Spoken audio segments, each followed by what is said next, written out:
Welcome back, my friends, to the show that never ends, and glad you could attend. Come inside, Movie Maniacs, as we have an independent horror film for you today.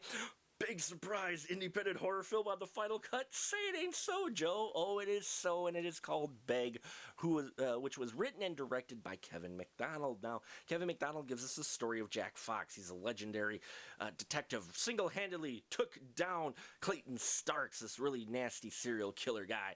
Well, that was long ago, and now Jack Fox has another serial killer problem on his hands, but he's coming up empty as far as leads as the bodies stack up. So the department brings in a new detective to give new eyes and fresh blood to the department, which Jack exactly doesn't like, and the new blood finds that he's running into roadblocks and coming up empty as well with leads. And soon we see these two detectives reluctantly work together to try to track down and take care of the serial killer problem in their town as the bodies continue to stack up and the killer leaves a bloody trail behind him all the way to Halloween. Yes, folks, this is a seasonal film, takes place in October near Halloween, and I loved how they set it in that month, because it's impressive how many horror films aren't set in October. You think it was just natural, but Kevin Macdonald gives us a very interesting story. I really enjoyed the concept and the story that he had in here, the mythology that he came up with, as well as the crime the crime film elements that we had in here. The two detectives, we get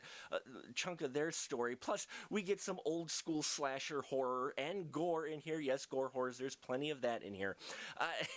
So there's a great mixture, and I really enjoyed the concept and the story, and especially the twist at the end. So as far as the script and writing goes, really well done there, really entertaining and refreshingly original. Now, we have a great collection of actors and actresses in here who've been in other indie films we've covered in the past, which is part of the draw that I had to this film. One, you got Tony Todd, yes, Candyman himself, as the creepy teacher who gives us a little backstory about Halloween in the town and how these kills might be linked to it. You just got that creepy. I love his voice, and his presence on screen was just great and just gives you a little bit of chills. Then you get PJ Souls in here. It was great to see her on screen as well.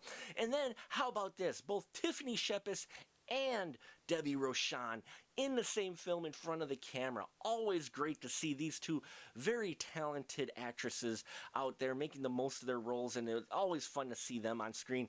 And then the icing on the cake, you get Michael Berryman. So you just get this collection of very talented independent actors and actresses in there, making the best of their roles and making it very entertaining. Now, as far as the slasher goes, the kills I enjoyed, namely because they had the flair, the feel of old school slasher films.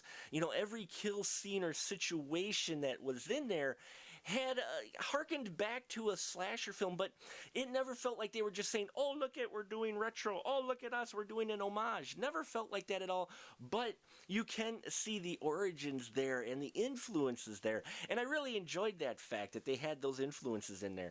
As I mentioned before, there is gore in here. The gore looked good, some really decent makeup effects in here to be sure. I just loved the blood effects in here. It looked very decent for a film of this budget. Now, one of the things that might take some people away from this film, though, is there are a few scenes in here where it does kind of show that it is a lower budget film, and so that might take some people away. A little bit unevenness in some of the audio and some of the visual in here. Some of the scenes were just a little bit too dark for me, but other than that, I enjoyed it. I got into it, and especially because of who was in it and the story that is involved in Beg.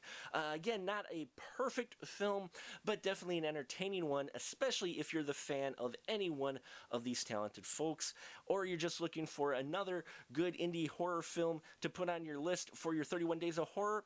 I would recommend Beg for a watch. I think you'll enjoy it. If you've seen Beg, leave your comments down below. Love to hear your thoughts on this independent film. Remember to support independent horror, folks. Good, bad, or ugly, independent horror films are where we get more of our original stuff than what Schlollywood horror has to offer. So make sure you support independent cinema and the independent cinema scene. Thank you so much for your support. Please subscribe if you have not already. I appreciate every single one of my subscribers out there. And until next time, remember, keep that ticket stub.